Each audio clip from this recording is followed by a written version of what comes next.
अस्सलाम वालेकुम, मैं हूं अली नकवी। आप देख रहे हैं मेरा यूट्यूब चैनल।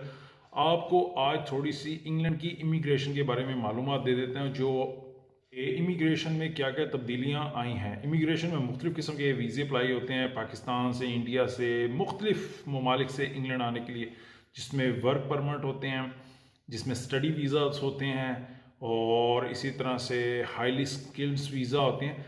इसके साथ साथ एक वीज़ा होता है जी, वो वीज़ा नहीं होता, यहाँ पर सेटलमेंट का तरीका होता है। इसे कहते हैं कि इसाइलम। इसाइलम होता है आपको अगर अपने मुल्क में किसी भी किस्म की सियासी, मजहबी या रेसिज्म किस्म का कोई आपका मसला पेश आ रहा है, तो आप इंग्लैंड आते हैं और आप आके यहाँ पर अपनी प्रोटेक्शन अप्लाई करते हैं और आपको आपके केस के मुताबिक यहाँ पर ग्रांट की जाती है प्रोटेक्शन। अच्छा, पिछले कई सालों से इंग्लैंड की जो ये इसाइलम का सिस्टम था, ये बड़ा डिफरेंट किस्म का था। इस साल अभी अभी इनने बिल्कुल ही रिसेंटली ने बिल्कुल नए तरीके का इसाइलम कर दिया और जो कई सालों से इसाइलम सिस्टम इंग्लैंड में चल रहा था, बिल्कुल उसे तब्दील कर दिया। क्या तब्दील कर दिया इस वीडियो में आपको वो मैं बताता हूँ। अच्छा जी, पहले जो सिस्टम था इंग्लैंड में, क्योंकि यूरोपीय यूनियन के साथ था, अब यूरोपीय यूनियन से अलग हो चुका है, तो अपना ये इसाइलम सिस्टम अब खुद से कंट्रोल कर सकते हैं।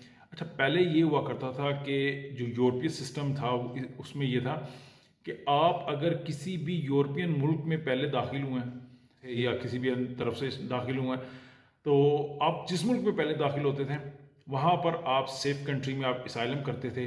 उसके बाद अगर आप दूसरे किसी मुल्क में चले जाते थे तो आपकी पहले कंट्री में इसाइलम क्लेम होने की वजह से आपको वापस उसी कंट्री में भेज दिया जाता था। जैसे कई लोग आते थे, उनका पहले कंट्री, अगर उनका कोई भी पहले यूरोपियन कंट्री पड़ा है, जैसे पोलैंड हो या जर्मन हो या इटली हो, स्पेन हो, फ्रांस हो, और फिर वो यहाँ से क्लेम करने के बाद इंग्लैंड चले गए, तो इंग्लैंड वाले उन्हें अक्सर डिपोर्ट कर दिया करते थे, क्योंकि आपने जी ऑलरेडी वहाँ पर साइलम किया हुआ है। लेकिन बावजूद भी इसके बावजूद भी ना, जब लोग यहाँ आते थे वो क्या करते थे कि वो अवॉइड किया करते थे, इन कंट्रीज़ में इसाइलम नहीं करते थे और वो किसी ना किसी तरीके से वो इंग्लैंड चले जाया करते थे और फिर वहाँ जाके वो इसाइलम कर लेते थे। और इसाइलम उनका फिर वो केस चलता था और वो जो एक सिस्टम था कि उनका केस सुना जाता था, पहले इंटरव्यू होता था, फिर एक फाइनल इंटरव्यू होता था और उसके बाद फिर वो टाइम प्रोसीजर, फाइनल इंटरव्यू के बाद वो एक लंबी सी एक टाइम होती थी। बड़े बड़े साल गुजर जाते थे, 10-10, 20-20 साल भी देखने को मिले हैं लोगों को।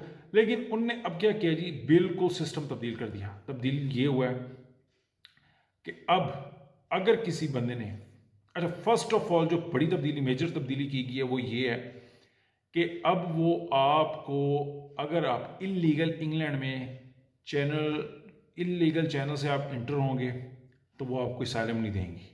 आपका इसाइलम स्टेट अवे हो सकता है, रिफ्यूज़ कर दिया जाए अगर आप इलीगल इंग्लैंड में दाखिल हुए हैं। आप पोर्ट के जरिए आए हैं, आप बेसिकली ज़्यादातर बोट के ज़रिए ही आते हैं या चैनल से आते हैं, ये जो इनकी टनल है उससे आते हैं, तो आपका क्लेम ही नहीं एक्सेप्ट किया जाएगा, रिफ्यूज़ कर दिया जाएगा। और उस रिफ्यूज़ल के दरमियान में वो ये चेक करेंगे कि आपने क्या आया कहीं पर यूरोपीय किसी कंट्री में, आपने, क्योंकि आप आए तो यूरोप वाली साइड से, तो आपने कहीं भी यूरोपीय कंट्री में क्यों नहीं साइलम क्लेम किया, क्योंकि वो भी सब सेफ कंट्रीज़ हैं। पहली बात तो ये वो आपसे क्वेश्चन करेंगे कि आपने क्यों नहीं किया, वो सब सेफ कंट्रीज़ हैं। अगर नहीं किया, और हो सकता है आपने किया हो, अगर आपने किया है तो आपका वो इसाइलम इसे फिर भी रिफ्यूज़ कर देंगे कि आपने ऑलरेडी इसाइलम किया। अब आप करें ना करें, दोनों सूरतों में आपको वो इसाइलम नहीं देंगे, क्योंकि वो इस चीज़ को रोकना चाह रहे हैं कि ये जो स्मगलिंग, ह्यूमन स्मगलिंग है ना, इसको वो रोकना चाह रहे हैं। तो कई लोग वो क्या करते थे, पहले हुआ करता था ऐसे कि कई लोगों का इसाइलम इटली में, फ्रांस में, स्पेन में, जर्मन में पास हो जाता था, लेकिन उनकी फैमिली के कई हजरात होते थे, इंग्लैंड में फैमिलियाँ सेटल होती थी, तो वो क्या करते थे, वो फिर इंग्लैंड में आ जाते थे और इंग्लैंड में आके दोबारा इसाइलम करते थे। और कईयों को मिल जाता था, नहीं मिलता था, एक लंबा प्रोसेस चलता रहता था। तो अब क्या है, अगर आपने किसी भी यूरोपीय कंट्री में इसाइलम किया हुआ है, वो आपकी डिटेल निकलवा लेंगे, ठीक है, आपकी डिटेल निकलवा लेंगे, आपका इसाइलम रिजेक्ट हो जाएगा, इंग्लैंड वाले आपको इसाइलम देंगे। दूसरा, आप इलीगल दाखिल हुए हैं तो आपको वो इसाइलम देने वाले नहीं। उन्होंने सिंपल कह दिया, हमने ह्यूमन स्मगलिंग को रोकना है, जो भी इस तरह से इलीगली हमारे मुल्क में आएगा हमने उसे इसाइलम देना ही नहीं। तो बात तो ख़त्म कर दी उन्होंने, ये रास्ता ही बंद कर दी। अच्छा, वो कहते हैं जब बुरी न्यूज़ होती है वहाँ कुछ अच्छी न्यूज़ होती है। अब अच्छी न्यूज़ किया है उनने जी, जो तब्दील किया उसमें एक गुड न्यूज़ ये कर दी है, गुड भी है और ये बड़ी ट्रिकी किस्म का सिस्टम है। उन्होंने कहा जी आप हमारे मुल्क में लीगल आ जाओ, लीगल वीज़ा लेके आ जाओ, स्टूडेंट वीज़ा लेके आ जाओ, आप टूरिस्ट वीज़ा लेके आ जाओ, विजिट वीज़ा लेके आ जाओ, कोई भी वीज़ा आपके पास है, आप एयरपोर्ट पे उतरो, एयरपोर्ट पे उतरते आप असाइलम कर दो।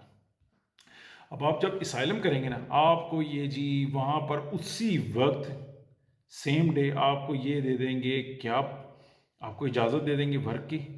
आपके पास अगर एकोमोडेशन नहीं है, आपको ये एकोमोडेशन करके देंगे, आपको रिहाइश आपकी, आपको ये वर्क की इजाज़त के साथ साथ बेनिफिट तक की अप्रोच आपको कर देंगे, आपको बेनिफिट हो सकता है मिल जाए। और एक जो सबसे बड़ी बात है, आपको 5 साल का हो सकता है वीज़ा ग्रांट कर दें स्टेट अवे, जिसे 95% चांस है। जो कानून इन्होंने बनाया उसमें ये किया, जब आप आएंगे एयरपोर्ट पर आप असाइलम करेंगे, बेशक आपके पास विजिट वीज़ा हो, कोई भी वीज़ा हो, आपको ये स्टेट अवे 5 साल का स्टेटस दे देंगे। अच्छा, बड़ी अच्छी बात लग रही है जी कि 5 साल, वो फ़ौरन यार 6 महीने का जिसको विजिट वीज़ा मिला वो आते ही कर देगा उसे 5 साल का, और 5 साल के बाद तो सेटलमेंट है और ये वो।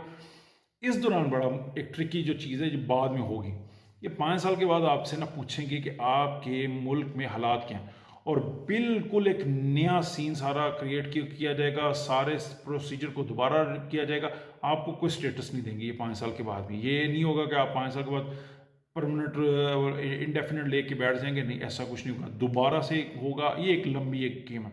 अच्छा, एक और भी हो सकता है, आपको ये आपका इंटरव्यू ले लें, आपको बेनिफिट दे दें, आपको अकोमोडेशन दे दें, आपको सब कुछ कर दें, लेकिन आपको 5 साल का स्टेटस ना दें, आपको ये टेम्प्रेरी स्टेटस दे दें कि आप जाएं इंग्लैंड में, आप रहें और आपका ये केस चलता रहे। लेकिन ज़्यादातर चांसेस यही हैं कि आपको ये 5 साल का स्टेटस अब ग्रांट कर देंगे ऑन स्पॉट ही आपको आते ही। सो ये बेस्ट हुआ। एक तरफ इनने ह्यूमन स्मगलिंग को बंद किया, तो एक तरफ इनने ह्यूमन स्मगलिंग को लीगली, जिसे मैं कहता हूँ लीगली, इनने ओपन कर दिया। अब क्या होगा कि इंग्लैंड में विजिट वीज़े बिकेंगे और बहुत हाई लेवल पे बिका करेंगे, और उन विजिट वीज़ों की कीमतें पता नहीं कहाँ जाने वाली हैं, आसमान को लगता है टच करने वाली हैं। बेसिकली इनने एक गलती, अच्छा एक काम करे, एक बहुत बड़ा ब्लंडर करने जा रहे हैं, और इससे अब लोग लीगल दाखिल हुआ करेंगे, आते ही वो असाइलम कर दिया करेंगे और उनको 5 साल का स्टेटस मिल जाया करेगा। सो ये बेसिकली जी चेंज है। इसमें फर्दर डिटेल जो भी आती जाएगी मैं आपके साथ वो शेयर करूँगा, और स्टूडेंट वीज़े के ऊपर भी किसी दिन मैं एक वीडियो बना के आपको बताऊंगा कि स्टूडेंट्स वीज़ा किस तरह लेके आ सकते हैं और क्या प्रोसीजर है। और एमनेस्टी का भी सुनने में आ रहा है 19 जुलाई को उस पर बहस होने जा रही है, क्योंकि वहाँ 1 लाख या पता नहीं कितने लाख थे सिग्नेचर हो चुके हैं। तो अब ये बहस होगी पार्लियामेंट में, उस पर भी मिनिस्ट्री जो इनने देने की बड़े सालों से बोल रहे थे। सो लीगल आओ तो असाइलम कर लो, मिल जाएगा। इलीगल आओगे तो कुछ भी नहीं मिलने वाला। इंग्लैंड वालों ने टाटा कर दिया, छुट्टी करा दी। सो इलीगल जो भी आएगा वो वापस घर जाएगा, असाइलम सिस्टम तब्दील हो गया। ओके जी, इंशाल्लाह किसी और वीडियो के साथ आपके पास हाजिर होंगे, तब तक के लिए इजाज़त है, अल्लाह हाफ़िज़।